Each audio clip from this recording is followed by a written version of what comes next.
백운기의 시사 1번지.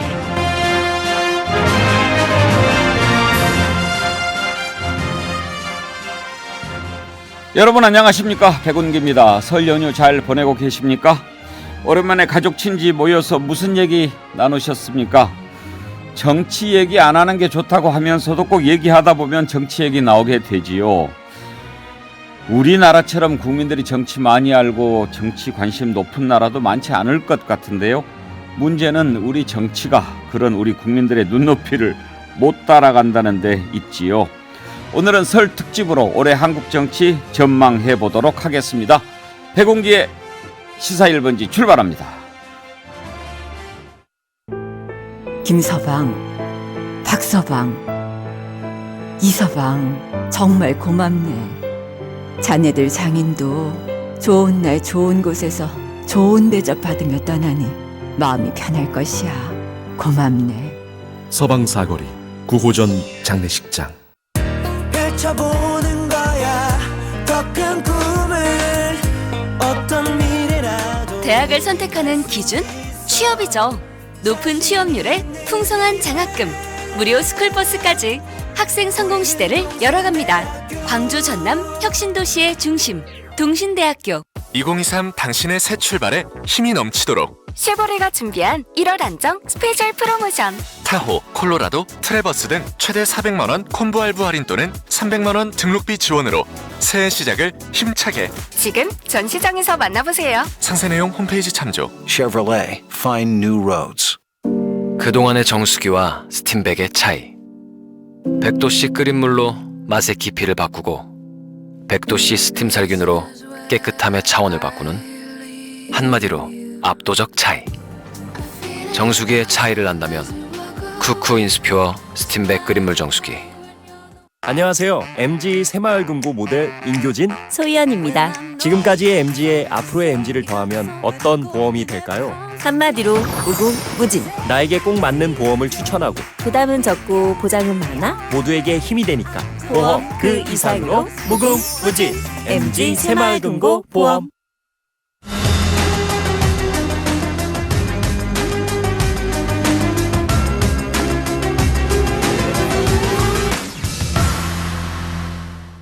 네, 네 분 패널 함께합니다. 박원석 전 정의당 의원, 윤경호 MBN 논설위원, 정기남 조선대 개건교수, 정군기 동국대 개건교수 나오셨습니다. 어서 오십시오. 네, 안녕하십니까. 한복들 입고 나오셔야 되는 거 아닙니까? 그렇게 말입니다. 한 10시간 출연하면 한복 입고 나와야 될 것 같은데요.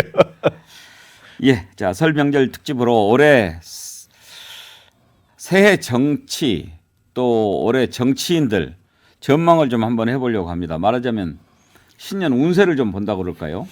혹시 네 분 가운데 올해 자기 운세 막 이렇게 뭐 보고 그러신 분 계세요? 박원석 의원 그런 거 안 봅니까? 예, 뭐 봐야 되나요 한번? 아니요, 뭐 저는 뭐 원래 안 봅니다만 또 그런 것들 보는 분이 있잖아요. 예.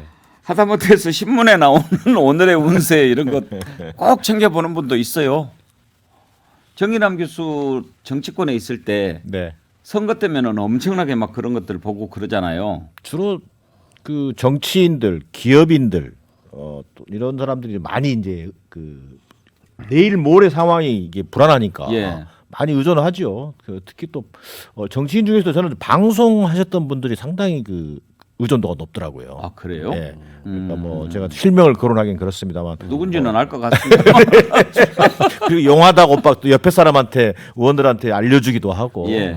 꼭 가서 한번 보라고 얘기하고. 근데 저는 뭐 아직까지 저는 그런 경험은 없고요.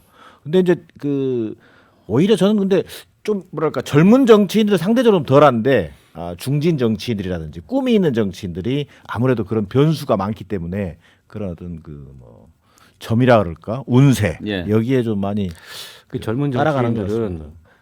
타로점을 봅니다. 타로전을 봅니까? 요즘 트렌드가 달라져가지고. 확실히 세대가 다르군요. 네. 아니 그리고 또 막 손꼽는 유명한 사람들 있잖아요. 네. 막 그 줄 서서 볼 정도로 인기 좋은 사람도 있고 또 심지어 아예 국회에 와가지고 거의 상주하다시피 하는 그런 역술인도 있어요. 저 옛날에 현장 취재할 때 보면 그 누구라고 얘기는 않겠는데 이제 왔는데 막 그 자기가 쫓아다니면서 정치인도 이렇게 뭐 봐주고 또 기자들한테 와서도 하고 그러는데 한 번은 저한테 와가지고 탁 이렇게 보더니 당신은 5년 안에 장관이 될 것 같다고 막 그러는 거예요. 그래서 그럴 리가 있겠냐 그랬는데 자기가 기도하고 왔는데 보인다는 거예요. 그래서 아무튼 그 우리가 산수를 해봐도 알 수 있잖아요. 아 이거 엉터리구나 바로 알았죠. 실제로 국회 앞에 그 가까운 빌딩들이 있잖아요.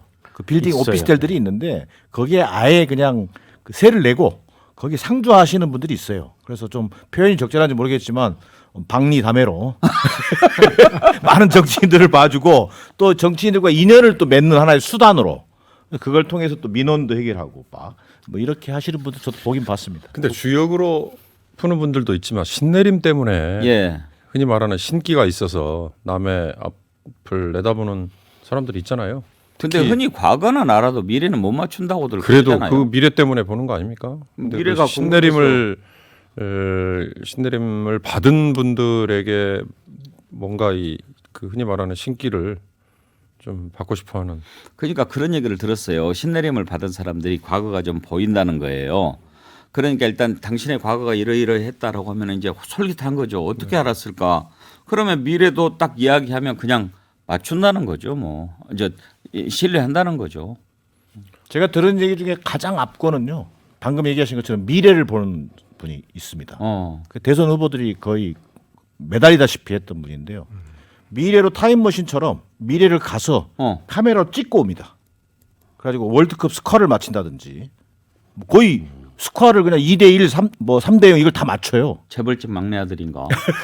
실제 그런 분을 2007년 대선 때라든지 뭐 상당히 정치권에서 만약에 집권하면 예. 뭐 어떤 후보 같은 경우는 뭐 국사로 두겠다. 뭐 이렇게 얘기할 정도로 뭐 그분은 사실은 DJ 정권 때부터 유명했던 분으로 알려져 있는데 예. 뭐 그런 분들도 있더라고요. 이게 미래를 예측한다는 건 정말 어렵지 않습니까? 아무튼 정치권에 좀 특별히 많이 있는 것 같아요. 미래가 어떻게 될 것인가 궁금해하기도 하고 뭐 또 유명한 사건 있잖아요. 손바닥의 왕자 같은 거 그런 것도 다 그런 힘을 좀 빌려보자 또 의지해보자 뭐 그런 차원에서 나온 것 아니겠어요? 정공기 교수가 유독 조용한 것은 그 자체에 관심이 없으셔서 그런 거예요? 아니면 좀 깊이 빠져 있는 거예요? 그런 건 아니고요.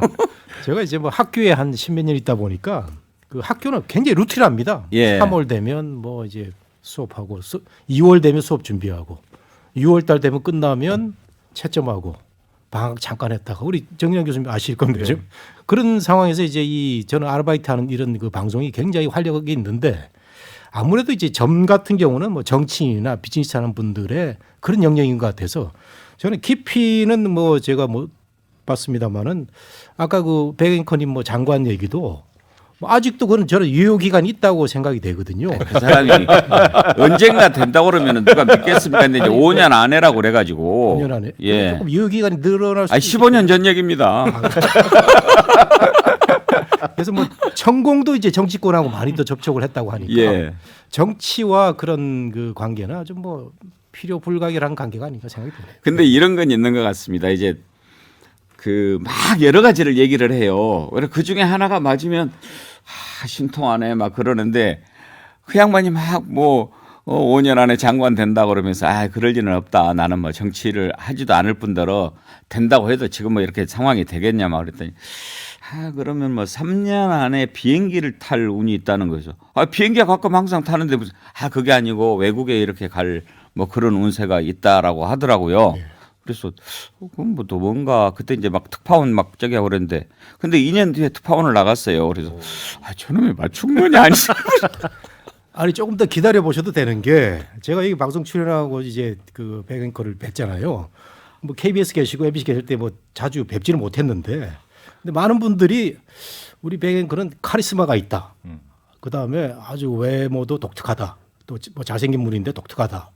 독특하다는 칭찬인가요? 아니면 개성이 있다는 얘기죠. 그래서 뭐 그런 그 사람들의 얘기를 한번 기다려 보시는 것도 뭐 좋지 않나 생각이 듭니다. 근데 장관을 만약에 하라고 해도 저는 안 될 겁니다. 방송인으로 예, 일단 가장 그거라고 또 청문회 해야 되잖아요. 그럼 제가 겁이 나서 어떻게 나가겠습니까? 아니 그동안에 이제 방송에서 만났던 그 시점에 국회의원들이 많이 도와줄 겁니다. 너무 두려워하지 마세요. 근데 실제로 점이나 운세 이런 것은 그 다른 맥락에서 본다면요. 굳이 저는 그 정치에서 본다면 오히려 민심을 좀 엿볼 수 있는 차원에서 예. 어떻게들 돌아가고 있는지 이런 차원에서는 저는 하나의 수단으로서 괜찮은 것 같아요. 그래서 예전에 과거 DJ 정권 때는 정무 1비서관이 전국의 무속인들, 유명한 점쟁이들을 관리했었어요. 그래요? 그럼요. 그리고 주요한 사건 사고가 있다든지 하면은 또 여론을 이렇게 떠볼 수 있는 그런 측면에서 활용도 하고 또 대통령에 대한 어떤 집권 1년차, 2년차 이런 거 했는데 그것을 좀 좋은 의도로 활용한다면 국정 운영에도 도움을 받을 수 있는 거죠. 네. 그래서 오늘 이제 설 특집이기도 하고 그러니까 우리 각자 이제 나름대로 또 사당계 3년이면 풍어를 읊는다고 정치권에 오랫동안 취재해 보신 분들도 나름 반점쟁이 되지 않습니까? 올해 우리 유력한 정치인들의 또는 정치권 인사들의 올해 한 해 운세가 어떨지 한번 좀 짚어보고 후반부에는 우리 한국 정치는 어떻게 될 것인지 한번 좀 전망을 해봤으면 좋겠는데 맨 먼저 윤석열 대통령 운세부터 한번 좀 짚어볼까요? 용경호 의원께서 보시는 윤석열 대통령의 올해 운세 어떻습니까? 이럴 때 뭐라고 얘기해야 되죠? 저는 윤석열 대통령의 뭐 어떻게 될 것 같은 것보다 그분은 항상 구설수를 조심해야 된다. 구설수. 전문가 포스가 나옵니다. 아 그래요? 구설수를 조심하라 이런 거 많이 나오죠. 네. 예. 사실 순방 얘기 해야죠. 다보스 포럼 간 거는 뭐 여러 가지로 굉장히 각광을 받고 본인이 얘기했던 영업사원, 첫째 영업사원, 둘째 영업사원 굉장히 좋은 얘기예요. 사실 박근혜 대통령도 그랬어요. 밖에 나가서 기업들이 마음껏 뛸 수 있게 도와주겠다라는 얘기하면 박수 받았죠. 그리고 기업 뭐 지금은 총수라고 표현 안 하지 않습니까? 예. 기업 회장들을 예. 대거 그렇게 끌고 나가면 지금은 대한민국의 위상이 워낙 높아져 있기 때문에 같이 대접을 받아요. 근데 그 직전에 갔던 UAE에서는 이란 얘기 언급이 그 후에 후폭풍 사실 크거든요. 그죠. 네. 그래서 저는 그때 그 말씀을 꼭 드리고 싶었는데 대통령의 말씀 보조 자료, 참고 자료를 항상 완벽하게 올리거든요. 그러니까 UAE 정상과 만나기 전에 UAE의 현안에 대해서 완벽하게 한 페이지, 두 페이지짜리로 정리해서 올린단 말이에요. 그러면 이란과 UAE의 관계, 제가 보기에는 그걸 안 올렸으면 정말 참모들을 문책을 해야 되는 거고 예. 올렸는데 대통령이 공부를 안 하셨으면 그건 스스로 반성을 하셔야 됩니다. 2016년 상황과 지금의 상황을 완전히 공부를 안 한 걸로. 그러니까 우리가 한번 상식적으로 생각해 봅시다. 안 올렸겠습니까? 안 받겠습니까? 또 그걸 제가 단정적으로 얘기하면 참 공격이 돼버리는데요. 그러니까 2016년에 사우디와 이란이 서로 싸우면서 굉장히 험악했어요. 그러니까 하나만 말씀드리면 당시에 그러니까 이란 쪽 시아파의 성직자를 사우디에서 처형을 해버렸단 말이에요. 예. 그러니까 그에 대한 반격으로 이란 내에 있는 사우디 대사관을 이란의 극단 세력들이 공격을 했어요. 무력 공격을. 그게 서로 부딪혀서 그게 막 불이 붙어가지고 양쪽은 단교를 했고 그리고 사우디에 동조를 하는 UAE, 카타르 이런 나라들이 대사를 소환해서 그 냉각기가 한 5년 갔거든요. 근데 그게 2021년부터 풀렸어요. 그리고 UAE는 아시다시피 우리 이번에 대통령이 가서 확인했듯이 아부다비와 두바이라는 중동에서 가장 활기찬 지역이 있지 않습니까? 그만큼 탄력적인 나라거든요.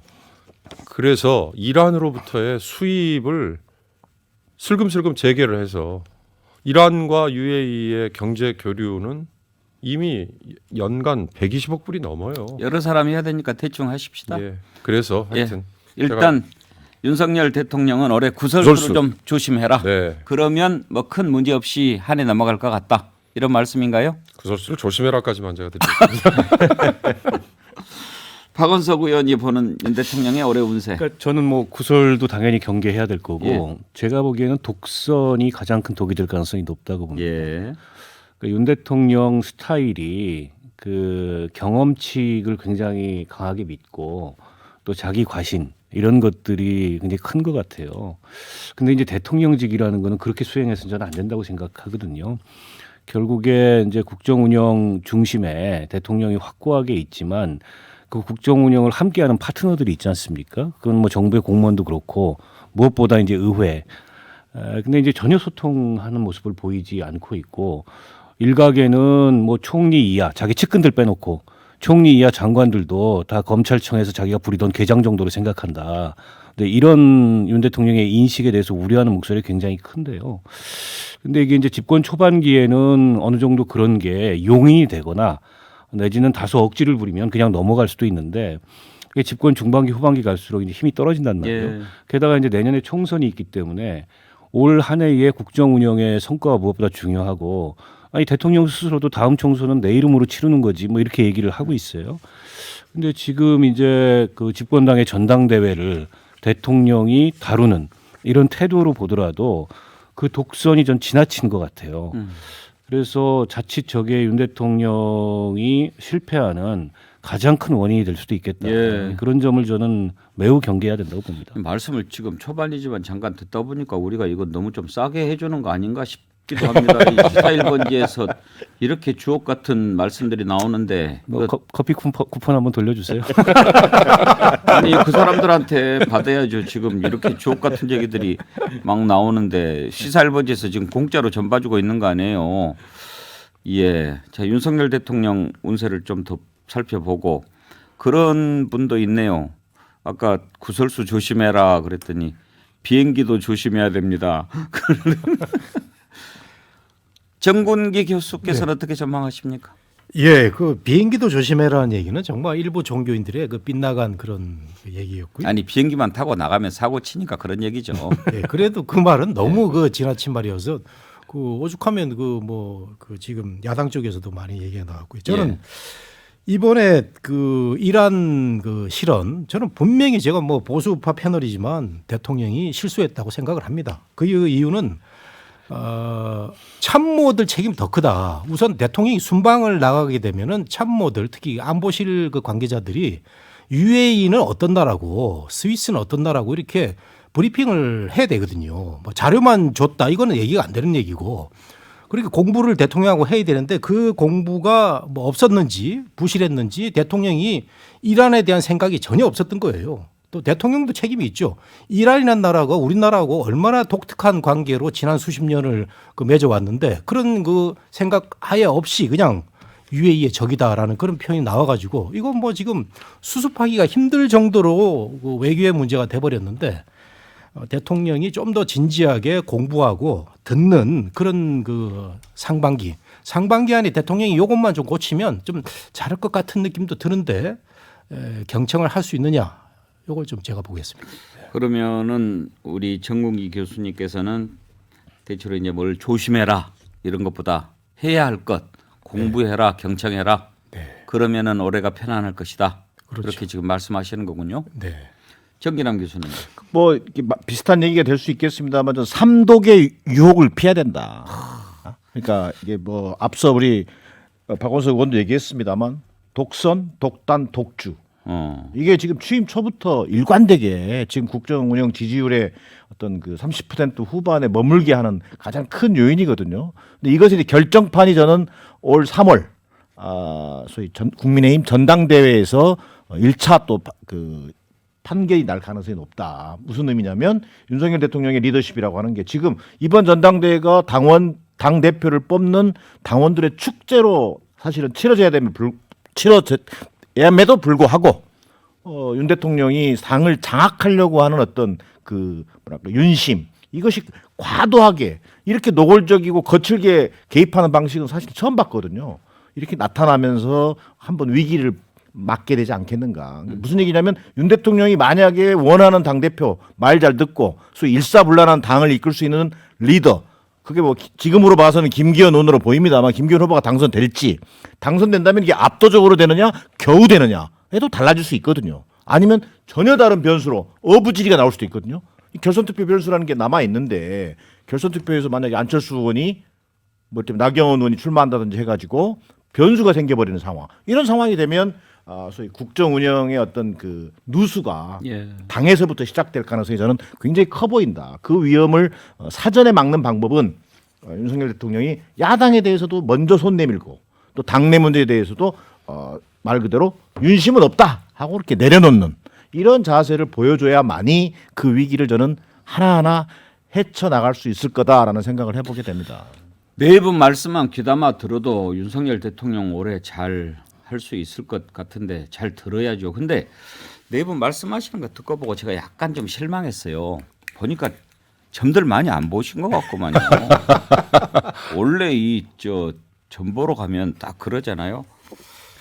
뭐 어떻게 딱 짚어보고 올해는 뭐 손재수가 있으니 남쪽을 조심하고 이쪽으로 가면은 귀인이 나올 것 같고 딱 뭐 이렇게 하는 거 아니에요? 근데 그렇죠. 그런 포스들이 없어요. 요즘에는 그렇게 점 보면 망합니다. 점도 굉장히 요즘에 논리적으로 봐야 돼요. 어떻게 해요? 아니 이렇게 저희가 설명하듯이 이렇게 해야 됩니까? 네. 우리처럼 하면 이제 그래서 요즘에 젊은 정치인들은 타로점을 보러 가는 거예요. 오늘 그러면 타로 접치는 분을 한 분 좀 오시라고 그래가지고 볼 걸 그랬네요. 알겠습니다. 자 그러면 두 번째 가장 궁금한 올해 미래가 궁금한 분 이재명 민주당 대표 아니겠습니까? 이번에는 박원석 의원께서 먼저 한번 점을 좀 봐주시죠. 뭐 그야말로 사면초가죠. 저는 이재명 대표는 본인의 무고함과 또 지금 검찰의 어쨌든 이 정치보복 수사를 계속 강조하고 있지만 객관적으로 상황을 보면 과연 저 사법 리스크에서 헤어나올 수 있을까? 그러니까 결론적으로 나중에 재판을 해가지고 법정에서 무고함이 입증되더라도 그건 시간이 굉장히 많이 걸리는 거고 제1야당 대표가 이런저런 혐의로 기소돼서 뭐 일주일에 한두 번씩 법정을 들락달락 거려야 되는 상황에 직면하는 것 자체가 이게 리스크예요.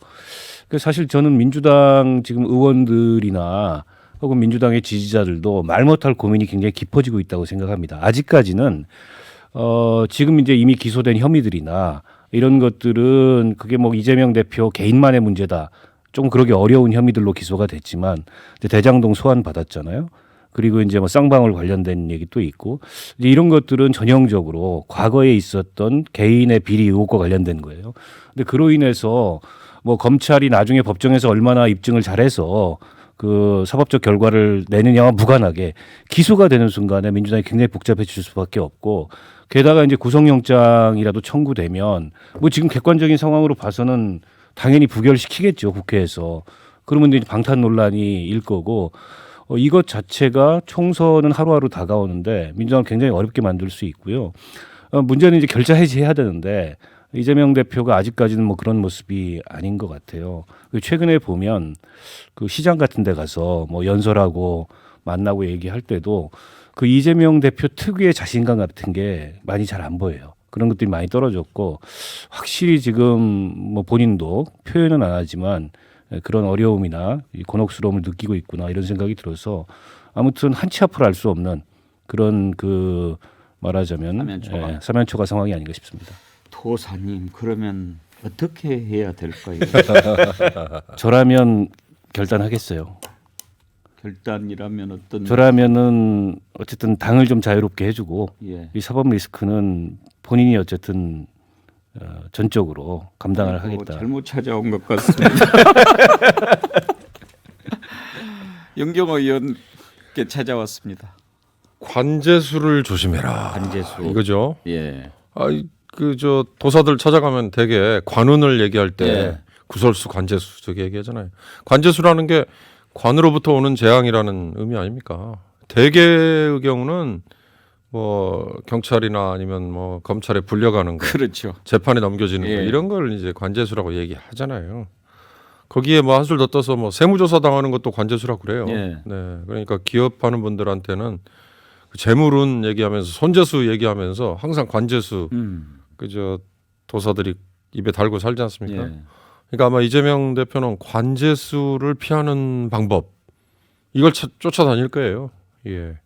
정치적인 해법이야. 뭐 제가 보기에는 이제 본인은 비주류들의 공격이라고 얘기하겠지만 이대로 질질질질 끌려가면 가랑비에 옷 젖는다는 식으로 없는 죄도 이 양반은 뭔 문제가 이렇게 많냐, 왜 이렇게 털리는 게 많냐, 이런 얘기를 안 들을 수가 없게 되겠어요. 그럼 어떻게 해야 되느냐. 아니 전 작년 상황입니다만 새로 선출된 대통령을 보좌하는 여당이 비상대책위원회 체제로 가는 거, 이거 정말 웃기는 거 아니었습니까? 그런데 많은 유권자들, 국민은 그걸 잊어버렸어요. 왜 여당이 비상대책위원회 체제로 갔는지. 그리고 자연스럽게 넘어가서 3월 8일에 지금 전당대회 해서 새 대표를 뽑는 이 상황까지 오면서 야당의 지지율, 여당의 지지율이 들쭉날쭉 이렇게 오잖아요. 그렇다면 내년 총선에 대비를 하려면 지난번 이재명 대표를 뽑았던 전당대회가 유권자들에게, 국민에게 만족을 못 줬다, 호응을 못 얻었다라는 걸 인정한다면 민주당도 이재명 대표가 그만둔다는 전제하에서는 빨리 비대위를 만들어서 빨리 전당대회를 해서 새로운 지도부를 만드는 거가 방법이겠다. 모르겠습니다. 그게 관제수를 피하는 방법인지. 그러나 관제수가 분명히 이재명 대표에게는 지금 들었다. 확 끼어 있죠. 들었다. 네. 원래 관제수하고 관운하고 사실 한 끗 차이거든요. 예. 그렇죠. 되면은 관운인 거고 네. 안 되면은 관제수인 거고. 근데 이제 관에 있을 때 안 좋은 것이 관제수인 거죠. 그렇죠. 예. 관으로부터가 아니고 관에 있을 때. 그렇죠. 관 공직에 있는 사람들한테만 해당되는 그걸 거라고 봐야 되나요? 봐야죠. 그리고 이제 그냥 그 공인이 되기 전에 있을 때 뭔가 되는 것이 이제 관운이고, 예, 그거 아닐까 싶습니다. 예. 돈 버는 것이 횡재수고 돈 까먹는 게 손재수고. 손재수. 예. 네. 정기남 교수, 이재명 대표 한번 사주 한번 봐주시죠. 이재명 대표 다 비슷한 관점입니다만 저는 좀 쉬운 얘기로 이렇게 표현하면 정말 그 사직생의 운세다 지금. 죽기를 각오하고 싸워야 그나마 살아날 수 있는 지금 그런 운세 아닌가 싶습니다. 지금 이재명 대표 앞에는요 큰 구덩이가 파여 있는 형국이에요. 앞길에 이걸 어떻게 헤쳐나갈지. 이제 조금씩 포스가 네? 이걸 어떻게 헤쳐나가야 될지. 근데 여기서 살려고 하면 오히려 더 꼬이고 스텝이 그럴 가능성이 있다. 지금 사법 리스크 속에서 나름대로 저는 그 지난번 성남 FC 건으로 소환 조사 받을 때 의원들 40여 명 막 대동하고 막 우르르 몰려갔잖아요. 근데 이번에 지금 2차 곧 출두합니다만 검찰과 마지막 일정 조율되면 본인이 혼자 가고 변호사만 대동하겠다는 거 아닙니까? 저는 그런 경험 속에서 나오는 건데 이걸 뭔가를 빡 몰아치려고 해서 자기가 욕심을 내고 한들 이 상황을 국민들로부터 제대로 온전하게 지금 인정받고 있지 못한 상황이라는 걸 감안해야 된다. 자, 그렇다면 지금 뭐 개헌 이슈, 민생 이슈, 기본사회 이슈 막 던지단 말이에요. 저는 거의 이런 부분들이 백약이 무효인 상황이다. 우선은 본인의 정치 생명을 걸고 본인에게 더 씌워진 이 사법 리스크를 어떻게 이렇게 걷어낼 것인가. 여기에 집중해야 된다. 자, 그러기 위해서 모든 데 그쪽에 집중해야 될 거다. 이런 생각이 들고요. 그리고 결국 결백을 입증하고 살아남으면 다시 이재명이라는 사람은 나오는 것이고. 근데 이걸 거기에 욕심을 갖고 살아나기 위해서만 우저 집착하다가 당의 공천권을 행사하겠다. 뭐 당을 여전히 그 사법 리스크로부터 같이 끌고 들어가겠다. 이런 과거의 오류를 반복하게 된다면 오히려 더 수렁으로 빠지는 그런 한계가 나타나지 않을까. 뭐 이런 생각입니다. 예. 그걸 어떻게 건너야 되느냐. 근데요, 지금 이제 개묘년 정치 운세를 보고 있는데 지금 이렇게 앞부분에서 막 말씀을 잘해 주시니까 엄청나게 봐달라고 하는 주문이 밀려 들어와요. 안철수, 유승민, 한동훈, 이낙연, 문재인, 이준석까지 들어오는데 지금 윤석열, 이재명 두 사람한테 일부가 끝나버렸어요. 이재명 안 했는데. 아니, 그러니까 이제 전하는 말씀 듣고 할 텐데 2부에서는 좀 빨리빨리 좀 봐주세요. 네.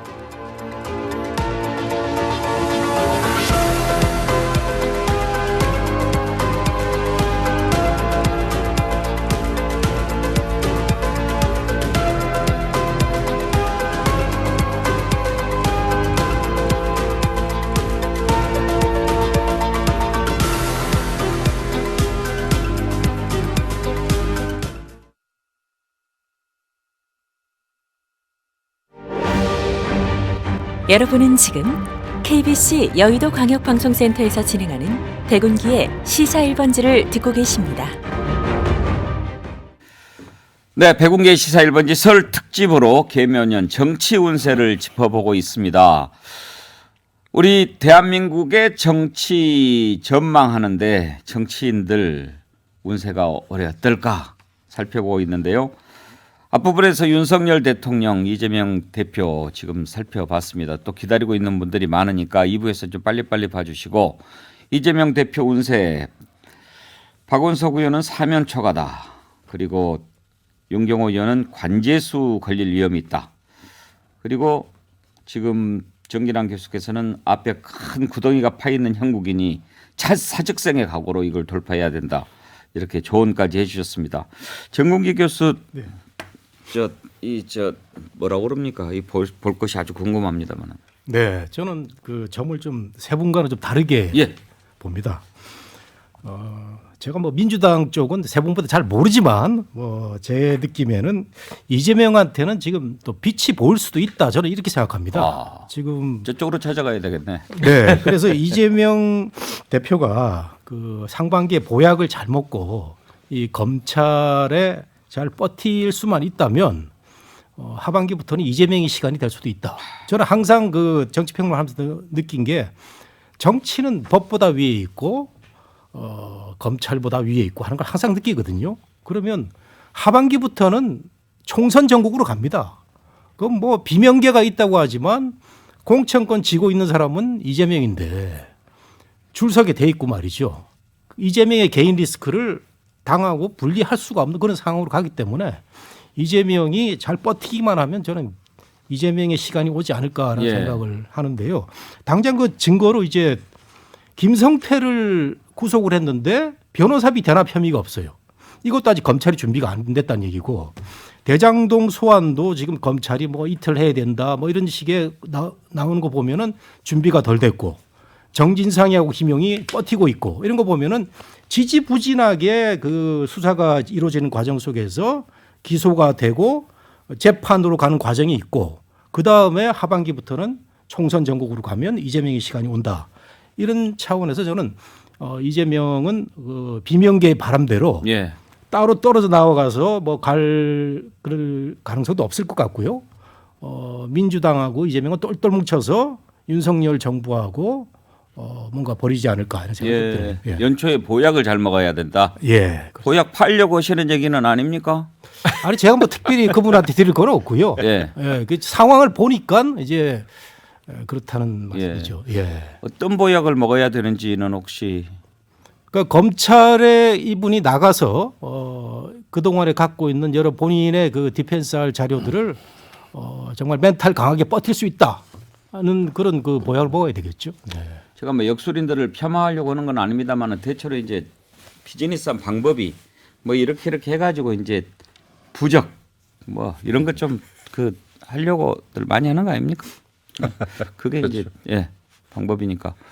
아무튼 뭐 세 분을 찾아가도 별로 해법을 찾지 못한 이재명 대표는 우리 정군기 도사님을 찾아가면 조금 힘이 좀 나지 않을까 그런 생각이 듭니다. 올 하반기 한번 결과를 보시죠. 실제로 근데 그런 기운이 약간 지금 분위기가 있습니다. 지난주에 뒤늦게 또 얘기가 정근 교수님한테 이렇게 찾아갈 수도 있어야 된다라는 게 무슨 얘기냐면 확 저런 분들이 있어요. 지난주에 개딸들을 의식해야죠. 이재명 대표를 직접 만난 분이 얘기해 주는데요. 생각보다 많이 안정돼 있더라. 단단하더라. 상황을 아주 풀어가려고 하는 뭐 그렇게 얘기한 사람도 있더라고요. 어려움을 안 겪고 어떻게 큰 정치인이 될 수 있겠습니까? 이재명 대표가 이 시련을 이겨내느냐 못 이겨내느냐, 본인의 정치 미래가 거기에 달려 있다는 것은 부인할 수 없는 거죠.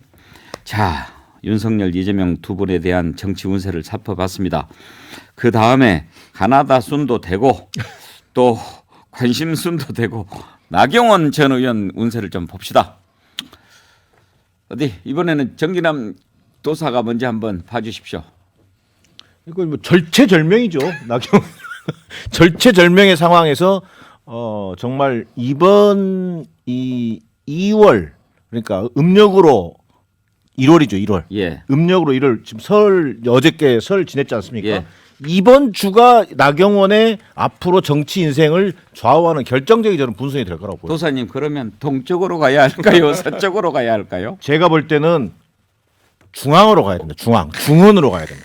결국 국민의힘이 가야 될 방향도 수도권이고 중원이거든요. 중원을 이끌 본인 대중 정신이 되겠다. 이런 어떤 캐치프레이즈를 내걸고 지금까지 이번에 분명히 어떤 전당대회를 통해서 대중 정치인으로 다시 한번 평가받을 저는 기회가 기다려지고 있다. 자, 그런데 여기서 만약에 나경원 의원이 뭐 이번 주 결국 이 어려운 시련 속에서 주저앉아 버리면 저는 그동안 나경원 의원에게 쓰여진 그 평가가 뭐였습니까? 뭐 금수저 정치인 또는 뭐 권력 주변만을 이렇게 주변에서 곁불만 쬐는 어떤 정치인 이런 평가가 아직도 남아 있잖아요. 그 평가와 함께 저는 정치적 생명 자체가 매몰될 가능성이 크다. 예. 그런 절체절명의 위기 상황을 나경원은 이번 주 어떻게 돌파하는지 중원으로. 지켜볼 대목입니다. 예, 중원으로 가라. 그리고 지적이 왔습니다. 아까 관제수 영경호 의원 말씀이 맞대요. 그러니까 그 관에 있으면서 뭐 이렇게 당하는 게 아니고 관으로부터 재앙을 받은 군수. 그게 관제수네요. 네. 관제수. 옛날에 그 말이 잠깐 생각이 났어요. 그 건달 생활을 하는 후배였는데 그런 얘기를 하더라고. 나는요. 만났다면 판검사고 탔다면 관차예요. 좀 썰렁했습니까? 죄송합니다. 자, 중원을 향해서 가라. 그러면 살 길이 보일 것이다. 정군기 도사님, 예. 나경원 전 의원 예. 한번 봐주십시오. 나경원 전 의원은 역시 구설수를 조심해야 됩니다. 이번에 나경원 의원이 망가진 게 나흘 전에 윤심은 내 편인데 윤핵관들이 왜곡해가지고 문제가 터졌다. 이것 때문에 급전직하한 거 아닙니까? 초선들이 들고 일어나고 뭐 용산에서 저격을 하고 해서 정말 말을 이때는 정말 조심해서 갔더라면 지금 나경원은 아주 그 주판화를 세게 퉁길 수 있는데 지금 완전히 뭐 이러지도 못하고 저러지도 못하고 이런 상황에서 된 결과는 나흘 전에 그 아침에 메시지였거든요. 그래서 제가 나경원 전 의원 좀 아는데요. 이분이 모르는 기자가 없고 모르는 평론가가 없습니다. 우리 앵커님하고도 뭐 잘 아실 걸 생각이 되는데 모든 주위의 사람들의 조언이 있음에도 불구하고 본인이 밤새 판단해가지고 내가 이렇게 얘기를 하겠다 그러면 하는 거거든요.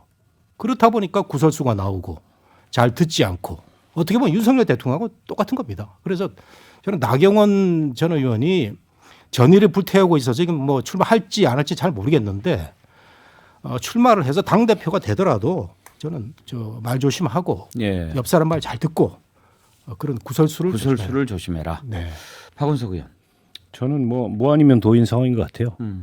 지금 상황에서 이 진퇴양난이잖아요. 나아가기도 그렇고 물러서기도 그렇고 나아가도 도고 물러서도 도면 아니 모험이지만은 저는 뭐가 되는 거에 걸어봐야죠.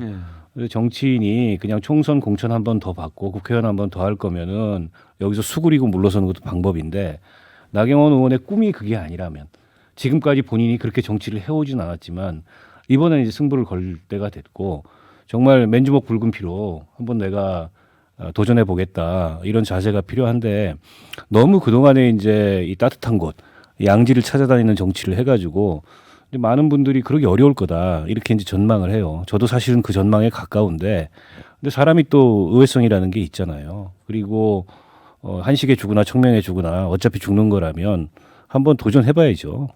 제가 보기에 뭐 대통령이 언제까지 영원히 뭐 권력을 누리겠습니까? 뭐 아니면 더 청명해 주거나 한식해 주거나 대체로 점괘가 좀 불길합니다.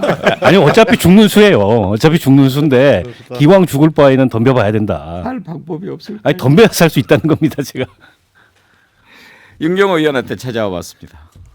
주저하다가 주저앉을 상이다. 아이고. 제가 지지난 시간에 어른이 키 크는 거 아닙니다. 예. 평소에 하는 걸로 봐서 결기를 보여주기 어려울 겁니다라고 거듭 넘겨 짚었는데요. 지금은 결기를 보여줘도 어렵겠다 싶은 생각이 드는 게 그 설 전에 18일이었나요? 19일이었나요? 대전시당에서 주최하는 신년 인사회라는 거 있었어요. 국민의힘.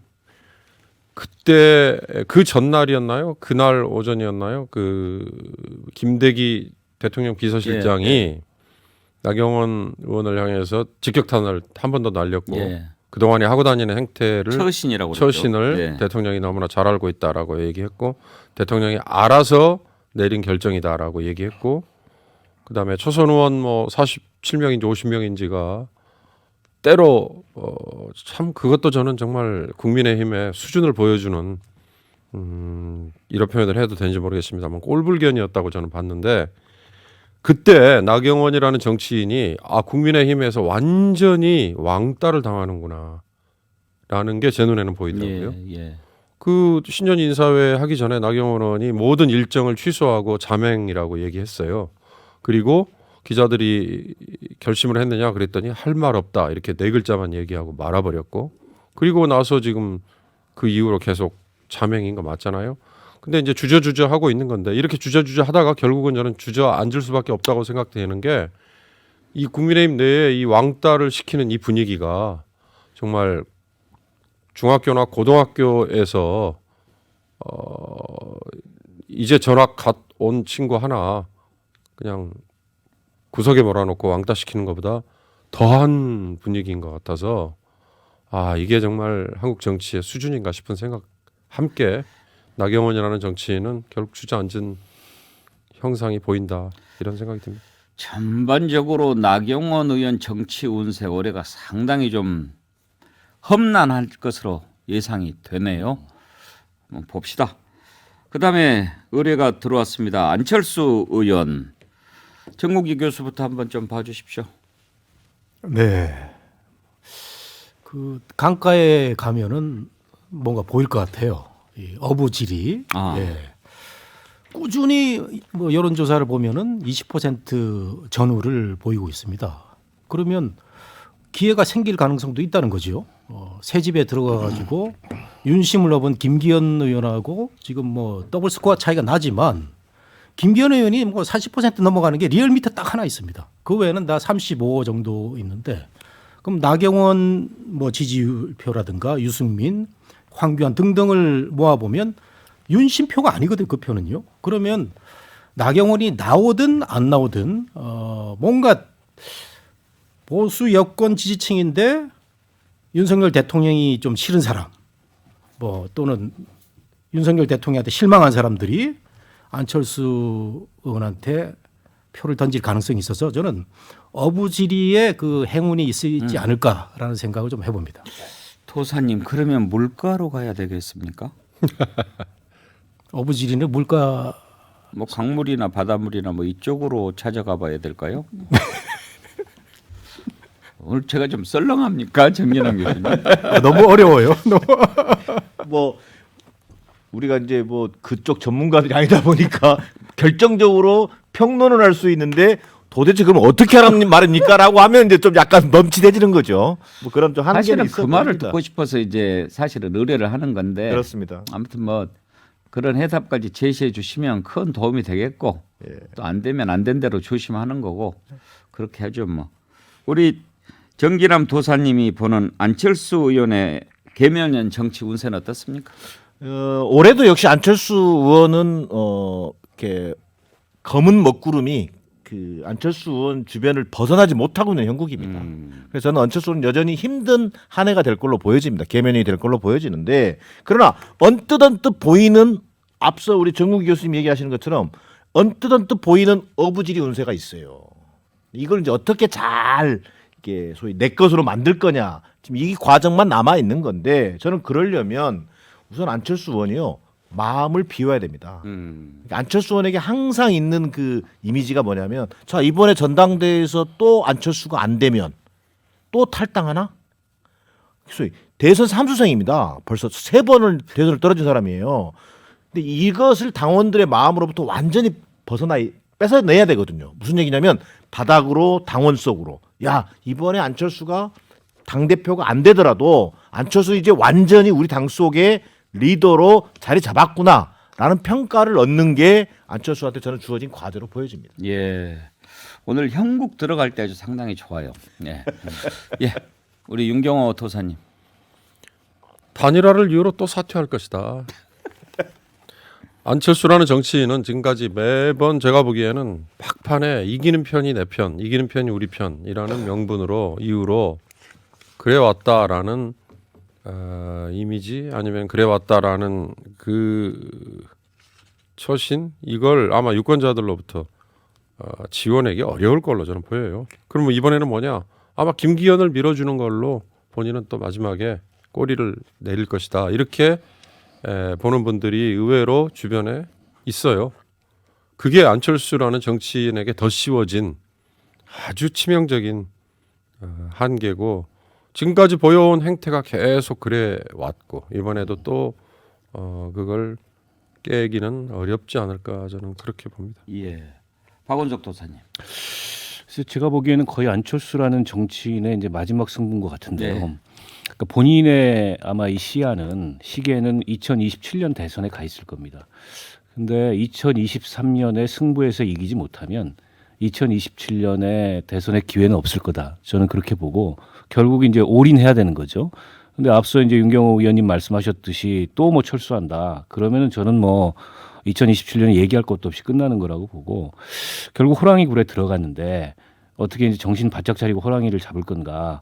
과거에 이제 YS가 그 3당 합당 해가지고 그 민자당을 만들었을 때 그때 이제 호랑이 굴에 들어가서 호랑이를 잡은 거잖아요. 근데 이제 YS한테는 60석이라는 본인의 이제 자산이 있었어요. 그리고 워낙에 이분이 건건일척의 승부사기 때문에 그런 배포를 가지고 거기서 이제 뒤집어 엎을 수 있었지만 안철수 의원은 지금 그런 자산도 없고 그리고 뭐 그런 배포도 지금까지 정치하면서 보여준 적도 없고 결국엔 어떻게 뭐 요행수를 발해야 되는 뭐 기존의 행보대로라면 그런 상황인데 그런 걸로는 절대 저는 호랑이 굴에서 호랑이 못 잡는다고 보고 결국에는 지금 뭐 협력업체 사장님 비슷한 지위로 이제 본사 사장이 되려고 하는 건데 근데 앞서 이제 저 여부질이 말씀하셨는데 기회는 있어요. 이 결선 투표라는 묘한 장치가 저는 안철수 의원한테 어쩌면 하나의 기회고 그리고 수도권에 많은 이제 그 국민의힘의 원외위원장들이 이 사람들 대체로 사실은 독립군이거든요. 그 겉으로는 다 윤석열 대통령 눈치 보면서 대세에 편승하고 있지만은 내심 내년에 본선 예. 이대로 가면 이거 어려울 것 같은데 특히 저 PK 연대, 텃밭 연대 저걸로 될까 이런 불안감들이 있어요. 저는 그걸 안철수 의원이 얼마나 잘 흡수하고 얼마나 이제 본인의 경쟁력을 외연 확장 가능성을 보여주느냐 예. 그에 따라서는 단지 어부지리가 아니고 이 기회를 이제 자기 것으로 만들 수 있는 가능성이 있죠. 제작진이 보낸 댓글입니다. 이번에도 만약에 철수한다면 이름 개명을 좀 생각해봐야 되는 거 아닐까요? 그런 의견 주셨고 정군기 교수님이 이렇게 얘기하시는 거 보면 진짜 도사 같은 포스가 난다고 그러네요. 보니까 그런 건 있어요. 그리고 딱 이렇게 좀 왠지 말하면 진짜 그럴 것 같고 자 그다음에 또 의뢰가 들어온 사람들이 몇몇 있는데 관심 가는 사람이 여기가 좀 눈에 띄네요. 한동훈 법무부 장관도 상당히 우리가 앞날에 좀 궁금하지 않습니까?